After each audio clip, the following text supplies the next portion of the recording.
Hello, everyone. Welcome to Interesting Finds with Robert and Tino. Hey guys.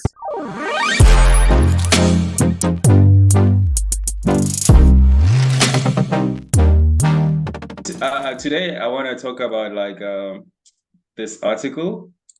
Clicking it, they say that the UN is now warning us of global boiling. They're saying like we are now no longer in the era of global warming. We're in the era of global boiling. Yeah. Wow.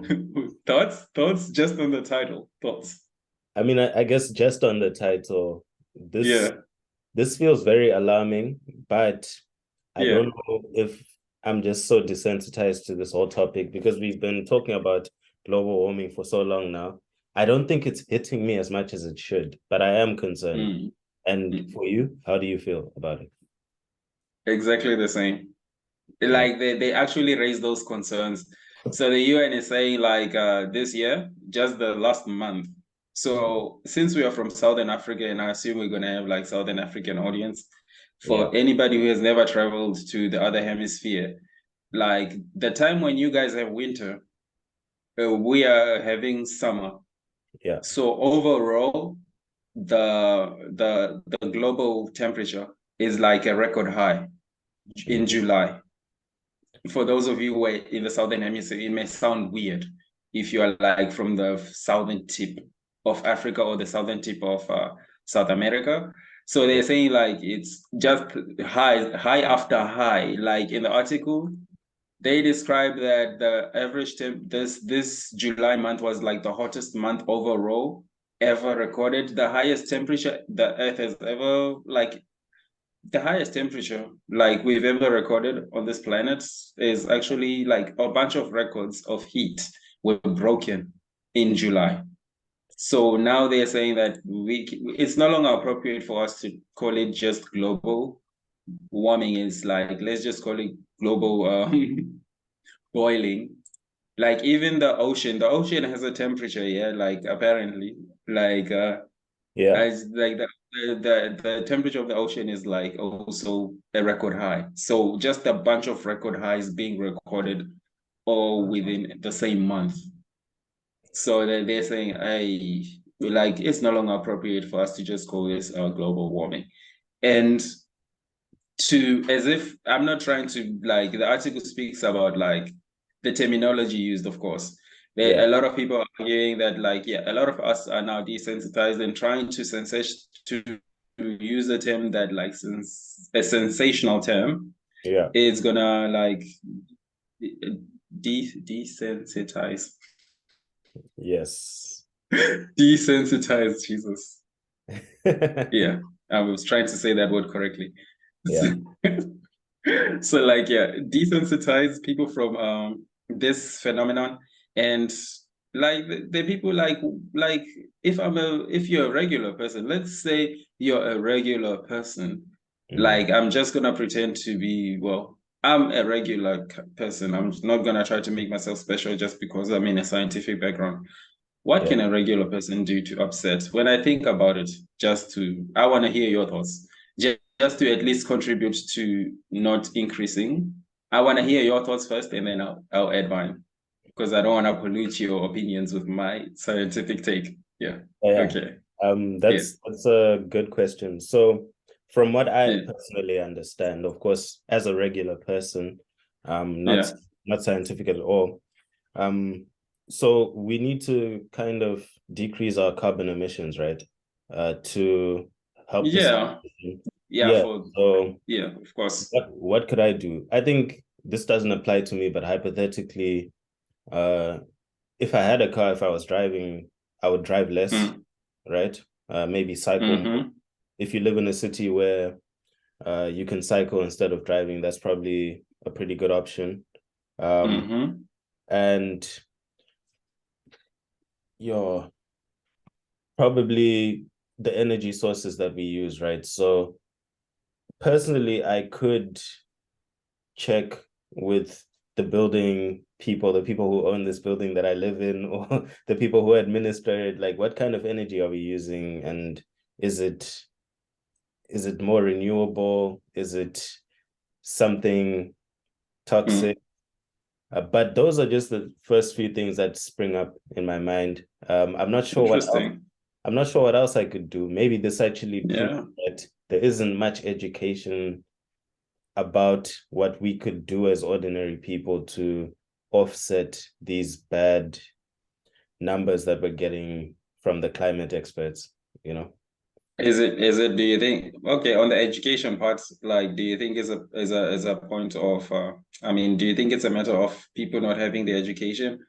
Because I feel like the education is out there, but I don't know if people are doing enough reading or even people are actively seeking it out to teach themselves about these type of issues and better inform themselves of how they could act to upset these things, at least from an individual perspective.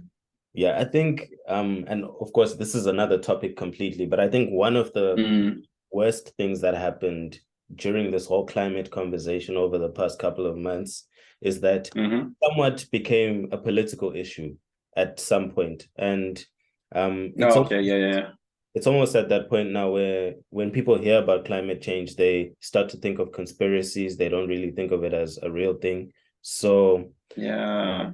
I think that's probably one of the things that's to blame. It's not necessarily education, but people just are turned off by the idea of this being, Politicizing. yeah, they've politicized it. People are Okay. turned off. But what do you think from your perspective?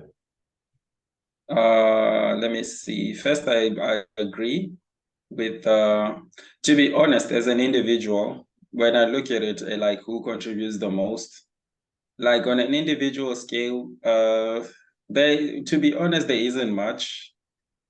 Like, yeah, if a lot of people, we can all drive less, do this, yeah, sure, it will reduce it. And I feel like we've done a great job, at least from in Europe. Yeah, I think people in Europe have done a great job because in the manner in which they design their cities, like they make it so they give you at least the option. And I think people choose, they make it easier for somebody to choose to use public transport. Whereas if I were to think in Africa, yeah, if I have the choice of convenience, if I have the choice to have my own car, 9 times out of 10, I'm going to use my own car. yeah, Whereas if I think of well, I'm using Warsaw as a reference point because yeah, Warsaw is like well, I'm going to use Stockholm too. And let me use Warsaw, Stockholm, London, and Oxford because I've been to these cities. And I see like they are I can throw in Amsterdam. I was in Amsterdam this past weekend. yeah. So, and Um, if I look at the option, if I'm looking at myself and I think if I have a car and I have to make a choice to go to work to get around the city, and if I think car, for instance, if just we're only looking at the car here, because the yeah, car it emits carbon dioxide, and I don't want to contribute with my car, then I just don't, I want to reduce the carbon dioxide output. yeah, So I see the option is like it's easy for me to elect public transport because it's close to where I stay.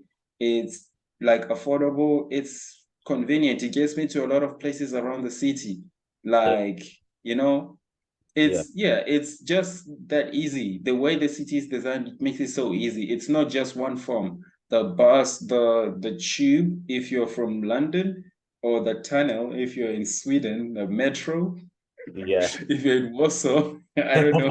What do they call it in Amsterdam? In Amsterdam, everyone cycles, but it's just a normal metro. Yeah. Yeah. And that's the thing. There's like if it wasn't for winter, Mm. if this northern part or central part of Europe or Western, if they didn't have such harsh winters, it would be a lot less, in my opinion. It because like throughout summer, a lot of people are cycling.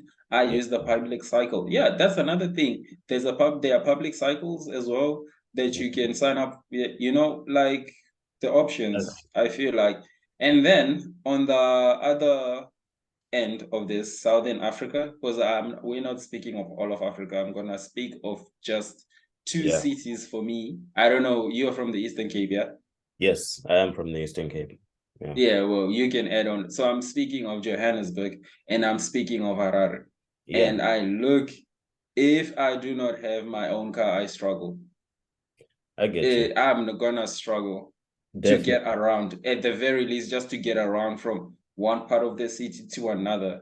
even Yeah. it's within the same area code, same yeah, is it postcode? Yeah, even Yeah. it's within the same postcode, like within the same region, if it requires me to at least, if it's not like within walking distance and I don't have a bicycle, my Uh, own personal bicycle, you yeah. don't have those public bicycles, you don't there is those public taxis, but using that taxi, they are too small, Yeah. and there's like even more of them than there. Well, I don't know, let me not I think there is a lot speculate. of them.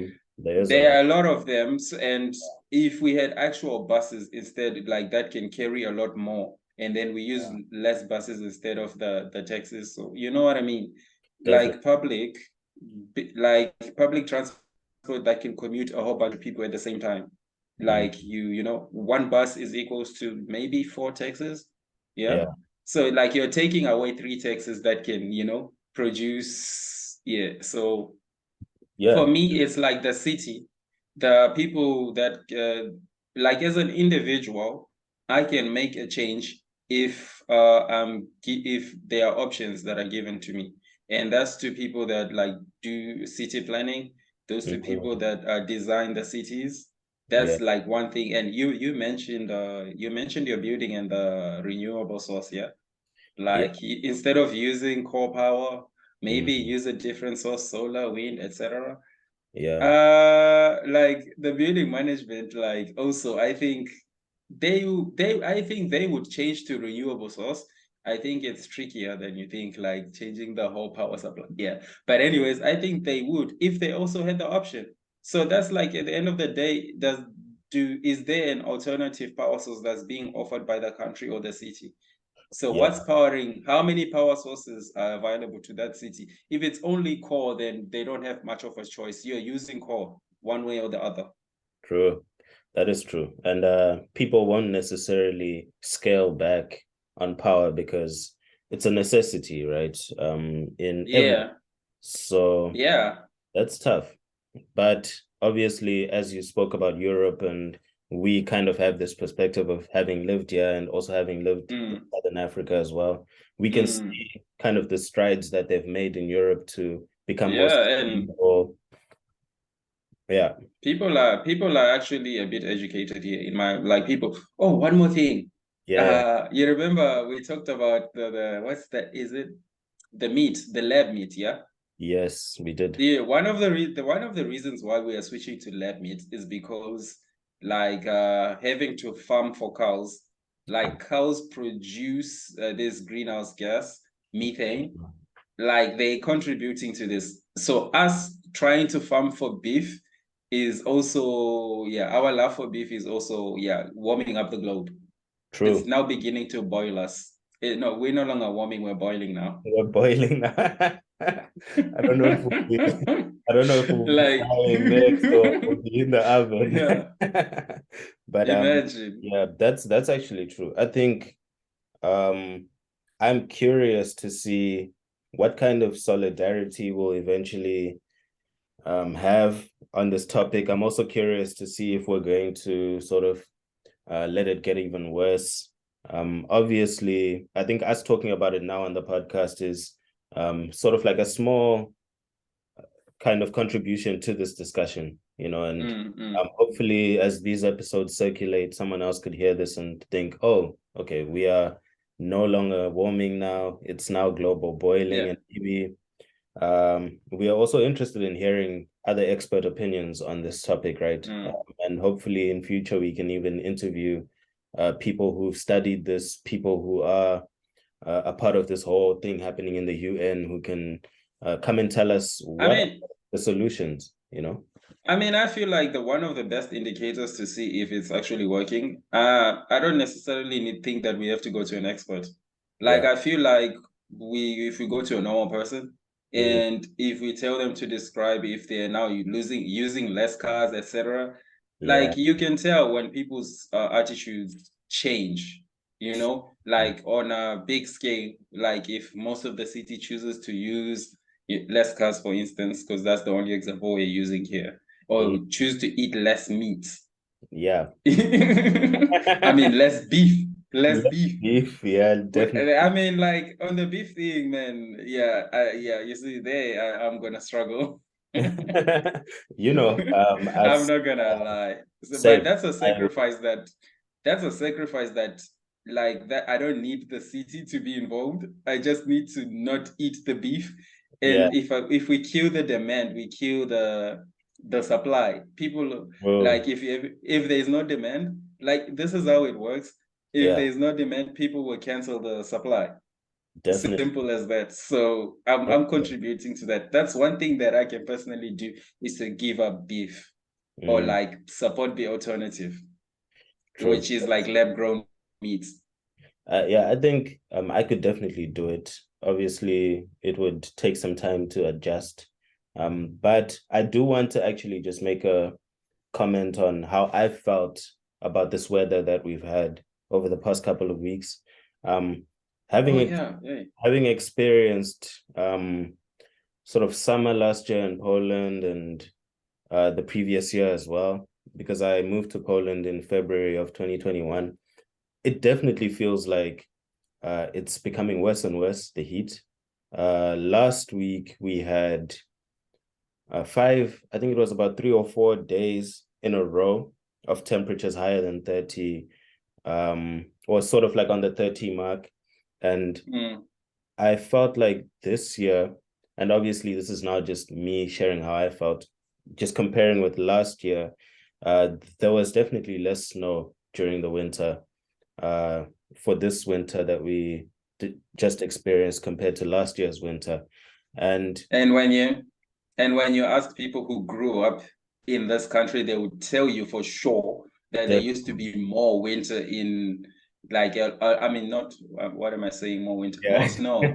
yeah, More definitely. snow, They yeah. will say that. They definitely They say will tell you, like, it's obvious that there's definitely global warming. It's not that obvious from where we're from, because we don't have like this type of like obvious signs.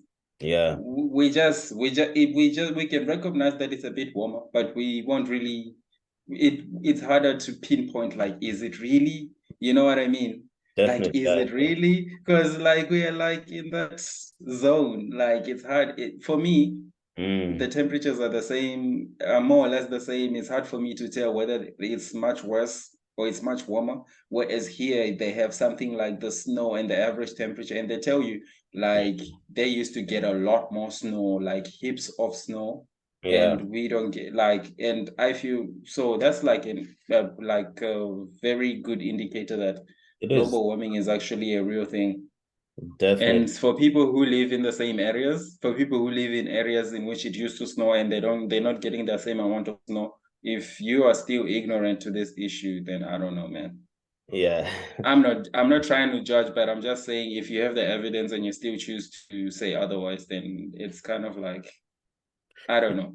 I think Anyways, we can't be lazy on this topic. But yeah, anyway, and speaking of that indicators, there's yeah. also like another article, like it's in Arizona, the state of Arizona. They Uh-huh. have this is it Segura? Seguaro. Yeah. Saguaro, yeah. Mhm. Saguaro cactus. So that cactus, of course, Mhm. like plants like cactus and those type of plants, Yeah. they basically evolved to not to lose a lot of water. They Hmm. basically evolved to survive in temperature of extreme heat. Yeah. But now it actually began last year. Like there's a picture of this cactus that's like it's had enough. It's like literally dry. Like Yes. it's had enough. So now that's like an indicator of global warming. Like even organisms that are designed to withstand this heat are like, man, I'm out. Like, this is too hot for me. So if an organism that was designed to withstand heat is saying that this is too much, I'm out. What about us? Yeah, Eventually, of course. we're gonna we gonna. Oh my gosh. What about us, right? Like we need to actually think of this from the perspective of what would this how would this affect us?